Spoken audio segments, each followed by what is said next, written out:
Bonjour à tous et bienvenue dans ce tutoriel où on va parler de dashboard. Donc dashboard en fait c'est un gestionnaire de mini-applications. Donc on va l'ouvrir tout de suite. Donc vous voyez là par défaut on a 4 widgets, donc c'est ce qu'on appelle des mini-applications, donc des widgets par défaut qui s'ouvrent, hein. Donc bien sûr il y en a certains qui fonctionnent avec internet, donc vaut mieux que vous soyez connecté pour accéder à ces données.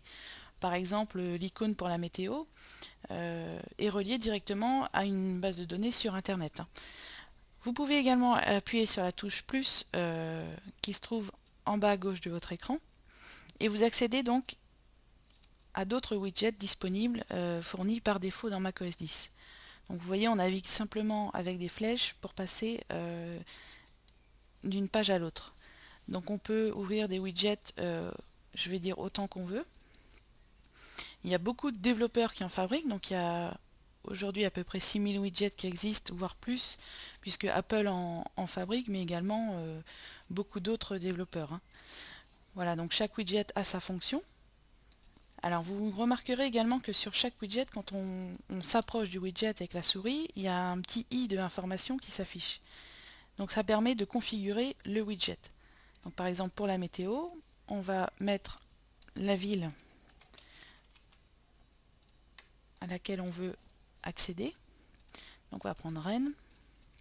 On choisit, bon il y a beaucoup de paramètres à régler, hein, suivant les widgets. Voilà, donc là on va faire valider. Voilà, donc il fait beau à Rennes aujourd'hui.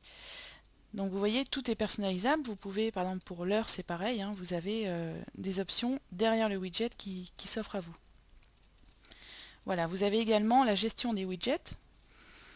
Donc ça c'est pareil, si vous voulez en désactiver par exemple pour les pages jaunes ici, si on le décoche, il va se désactiver, se rendre invisible. Voilà, si on le recoche, il sera à nouveau disponible ici.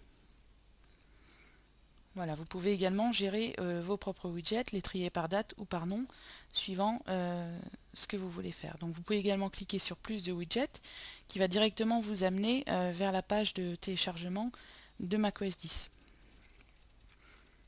Voilà, donc vous avez des widgets rangés par catégorie, c'est assez sympa à découvrir.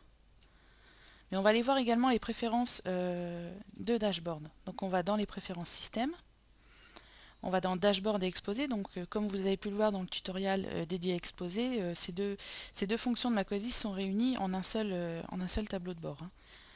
Voilà, donc par exemple vous avez décidé que vous allez vous servir d'un coin actif de votre écran pour lancer dashboard. Donc on sélectionne dashboard, on va dans le coin actif, voilà, donc le dashboard apparaît. Vous pouvez également attribuer une touche de votre... par défaut c'est F12 sur le clavier, vous pouvez choisir une autre touche, ou vous pouvez également décider que le bouton secondaire de votre souris, le clic droit, activera dashboard. Voilà, donc là j'ai fait un clic droit et dashboard apparaît. Voilà, donc pour dashboard c'est vraiment quelque chose à découvrir. Bon, c'est vrai que ça peut paraître gadget comme outil, mais c'est assez sympa à utiliser, hein.